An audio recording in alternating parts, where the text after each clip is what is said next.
Assalamualaikum warahmatullahi wabarakatuh. Selamat siang, salam sejahtera untuk kita semua.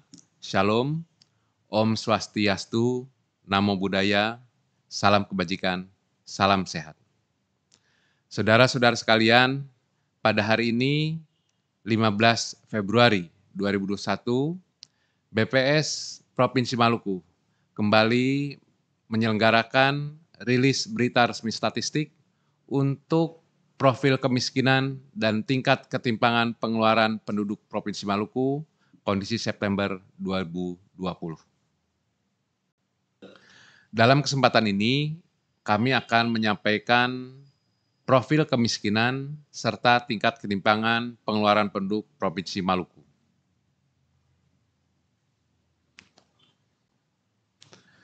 Metode kemiskinan yang dilakukan oleh BPS yaitu Basic Need Approach. Untuk mengukur kemiskinan, BPS menggunakan konsep kebutuhan dasar Basic Needs Approach berdasarkan Handbook on Poverty and Inequality, The World Bank tahun 2009. Dengan pendekatan ini, kemiskinan dipandang sebagai ketidakmampuan dari sisi ekonomi untuk memenuhi kebutuhan dasar makanan dan bukan makanan yang diukur menurut garis kemiskinan, makanan dan bukan makanan. Garis kemiskinan makanan adalah nilai pengeluaran kebutuhan minimum makanan yang setara 2.100 kilokalori per kapita per hari. Garis kemiskinan bukan makanan adalah nilai minimum pengeluaran untuk perumahan, sandang, pendidikan, kesehatan, dan kebutuhan pokok non-makanan lainnya. Penduduk miskin adalah penduduk yang memiliki rata-rata pengeluaran per kapita per bulan di bawah garis kemiskinan. Sumber data yang digunakan adalah Survei Sosial Ekonomi Nasional atau Susenas. Konsep kemiskinan yang digunakan seperti tadi sudah saya sebutkan berdasarkan Basic Needs Approach, di mana yang akan kita hitung adalah kebutuhan dasar makanan dan kebutuhan dasar non-makanan. Kemiskinan dipandang sebagai ketidakmampuan dari sisi ekonomi untuk memenuhi kebutuhan dasar makanan dan bukan makanan, diukur dari sisi pengeluaran. Kebutuhan dasar makanan adalah pengeluaran untuk memenuhi konsumsi 2.100 kilokalori per kapita per hari, diwakili paket komoditi kebutuhan dasar makanan sebanyak 52 jenis komoditi. Kebutuhan dasar non-makanan adalah kebutuhan minimum untuk perumahan, sandang, pendidikan, kesehatan, dan lainnya. Diwakili 51 jenis komoditi non-makanan di perkotaan dan 47 jenis komoditi non-makanan di pedesaan. Secara matematis, penghitungan garis kemiskinan sebagai berikut. Garis kemiskinan adalah garis kemiskinan makanan ditambah dengan garis kemiskinan non-makanan. Penduduk miskin adalah penduduk yang memiliki rata-rata pengeluaran per kapita per bulan di bawah garis kemiskinan.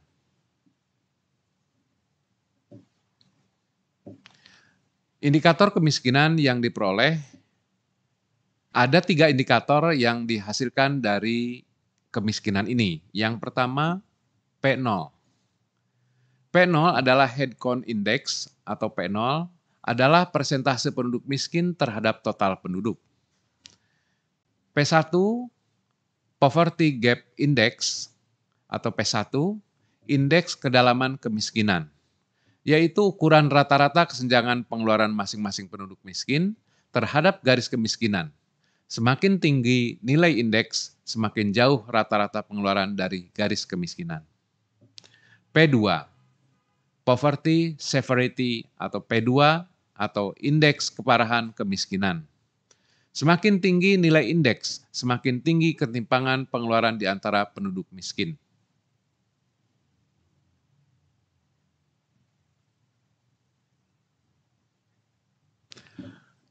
Faktor-faktor yang terkait dengan tingkat kemiskinan di Maluku. Pertumbuhan ekonomi terkontraksi. Ekonomi Maluku triwulan 3 2020 terhadap triwulan 3 2019 mengalami kontraksi pertumbuhan sebesar 2,38% dalam year on year. Angka ini jauh menurun dibandingkan capaian triwulan 3 2019 yang tumbuh sebesar 5,24% year on year. Pertumbuhan pengeluaran konsumsi rumah tangga pada PDRB terkontraksi. Pengeluaran konsumsi rumah tangga pada triwulan 3 2020 terkontraksi sebesar 3,85% year on year, menurun dibandingkan periode yang sama tahun 2019 yang tumbuh sebesar 4,96%. Laju inflasi umum relatif melambat. Pada September 2020, pergerakan inflasi umum year on year Kota Ambon tercatat sebesar 1,47%, sementara itu inflasi umum Kota Tual tercatat sebesar 0,85%.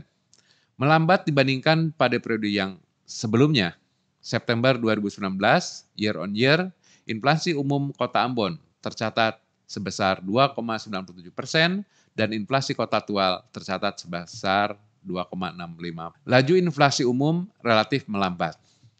Pada September 2020, pergerakan inflasi umum year on year Kota Ambon tercatat sebesar 1,47%. Sementara itu, inflasi umum Kota Tual tercatat sebesar 0,85%. Melambat dibandingkan pada periode sebelumnya, September 2019, year on year. Inflasi umum Kota Ambon tercatat sebesar 2,97% dan inflasi Kota Tual tercatat sebesar 2,65%.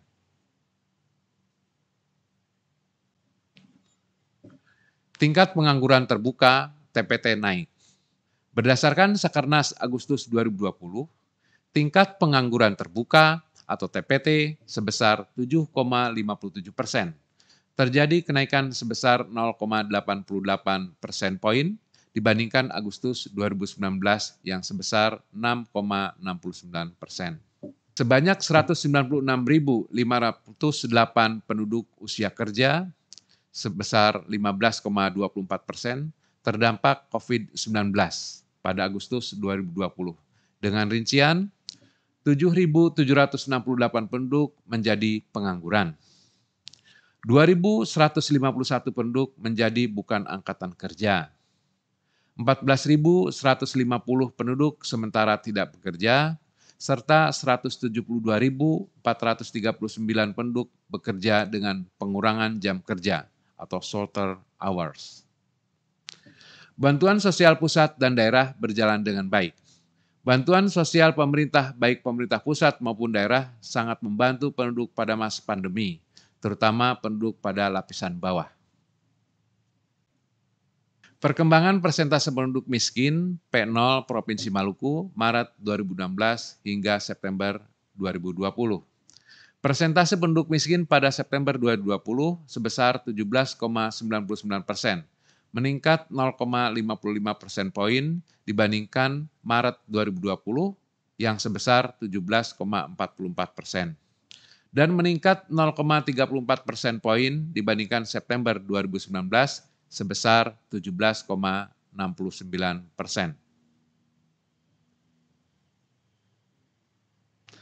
Perkembangan jumlah penduduk miskin Provinsi Maluku dalam ribuan orang, kondisi Maret 2016 hingga September 2020.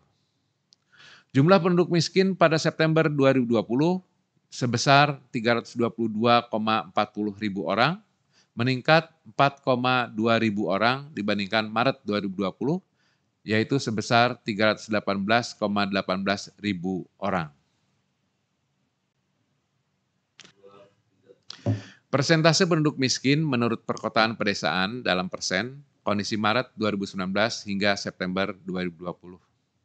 Disparitas kemiskinan perkotaan dan pedesaan tinggi, ini bisa terlihat dari kondisi Maret 2020 dibandingkan dengan September 2020. Di wilayah perkotaan, meningkat dari 6,23% menjadi 6,36%. Sedangkan untuk pedesaan, dari 26,21% meningkat menjadi 27,06%.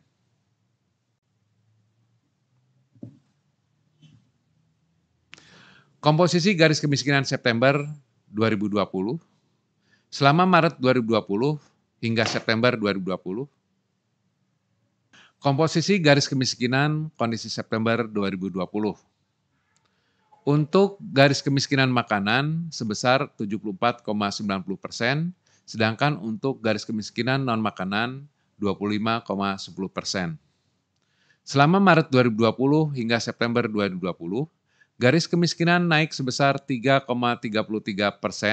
yaitu dari Rp555.197 per kapita per bulan pada Maret 2020 menjadi Rp573.685 per kapita per bulan pada September 2020.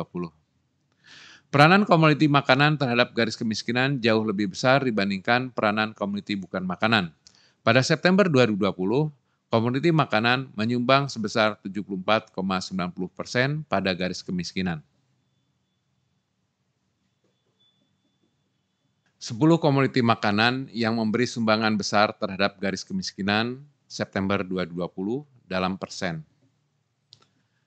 Ada 10 komunitas untuk daerah kota yang mempengaruhi atau memberi sumbangan besar terhadap garis kemiskinan, yaitu komoditi beras sebesar 27,43%, kemudian rokok kretek filter 10,33%, kemudian roti, gula pasir, mie instan, telur ayam ras, bawang merah, daun ketela pohon, kue kering atau biskuit, serta bayam, sehingga dari 10 komunitas tersebut memberikan andil 57,78%. Untuk daerah pedesaan, komoditi beras memberikan sumbangan sebesar 23,17%,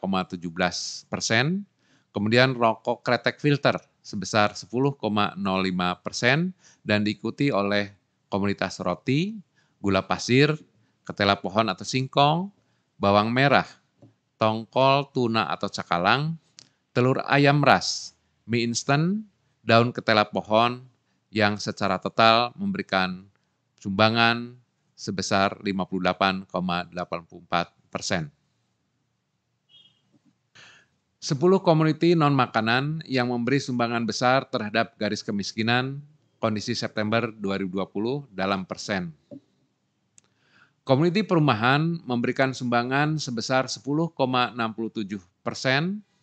pendidikan 2,40% yang diikuti oleh listrik, minyak tanah, angkutan, perlengkapan mandi, air, bensin, perawatan kulit, muka, kuku atau rambut, kemudian pakaian jadi anak-anak yang secara total memberikan sumbangan sebesar 23,39%. Sedangkan untuk pedesaan, perumahan memberikan sumbangan sebesar 11,97%, kayu bakar 1,21%, yang diikuti oleh komunitas angkutan, bensin, perlengkapan mandi, air, listrik, pendidikan, sabun cuci, perawatan kulit, muka, kuku, dan rambut. Sehingga secara total memberikan sumbangan sebesar 19,91%.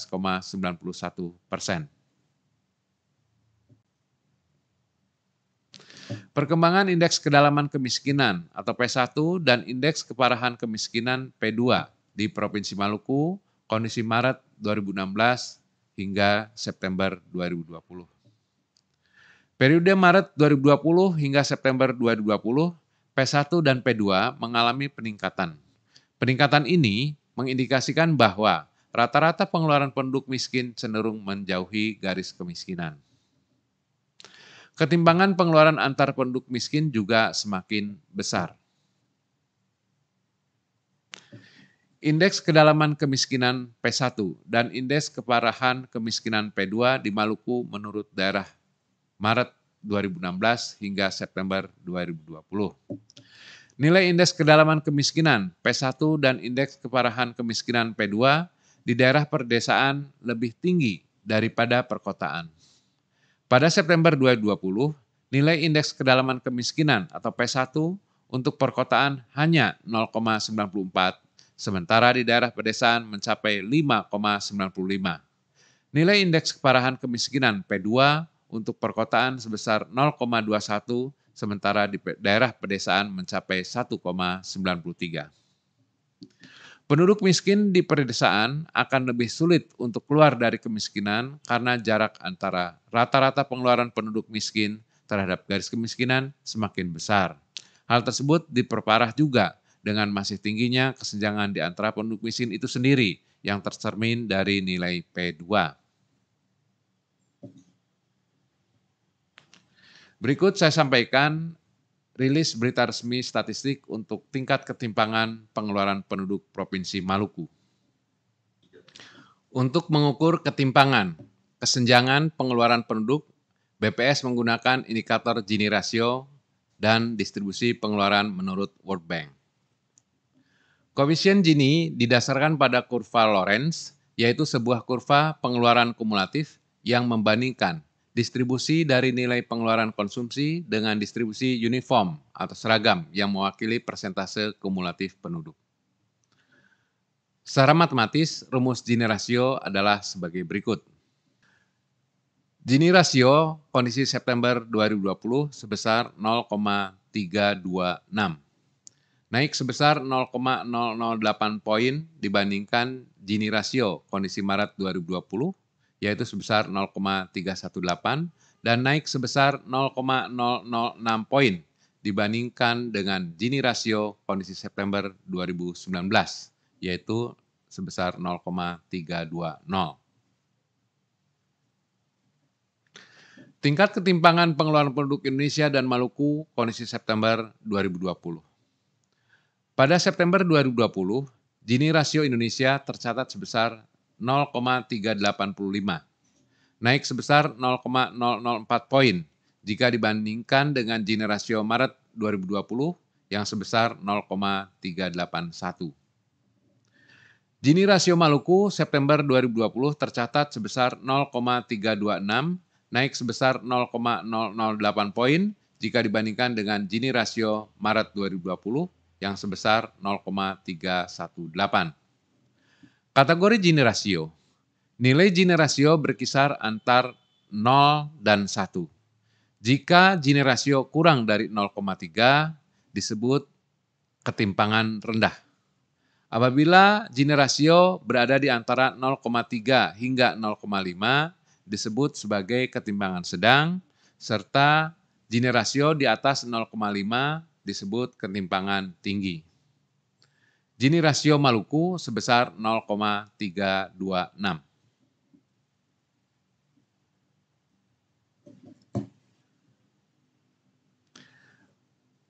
Apabila kita melihat Gini rasio menurut provinsi kondisi September 2020. Pada September 2020 terdapat 7 provinsi dengan Gini rasio di atas Gini rasio Indonesia. Gini rasio tertinggi tercatat di Provinsi Daerah Istimewa Yogyakarta sebesar 0,437, sedangkan Gini rasio terendah tercatat di Provinsi Bangka Belitung sebesar 0,257.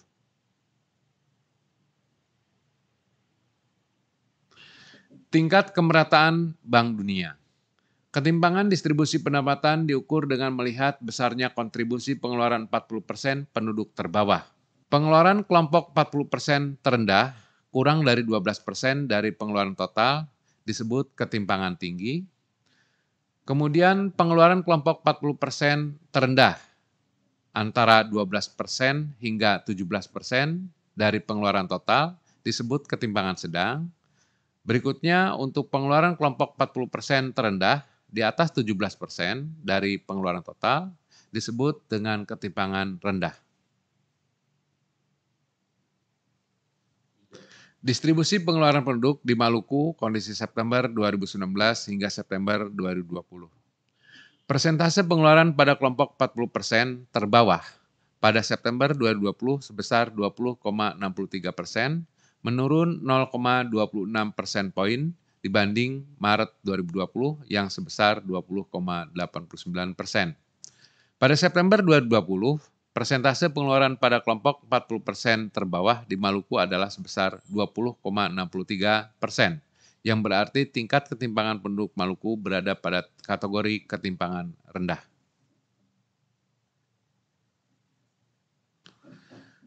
Demikian, terima kasih atas perhatian saudara-saudara sekalian.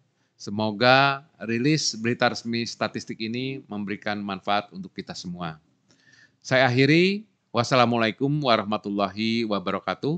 Selamat siang, salam sejahtera untuk kita semua. Shalom, Om Santi Santi Santi Om, Namo Buddhaya, salam kebajikan, salam sehat.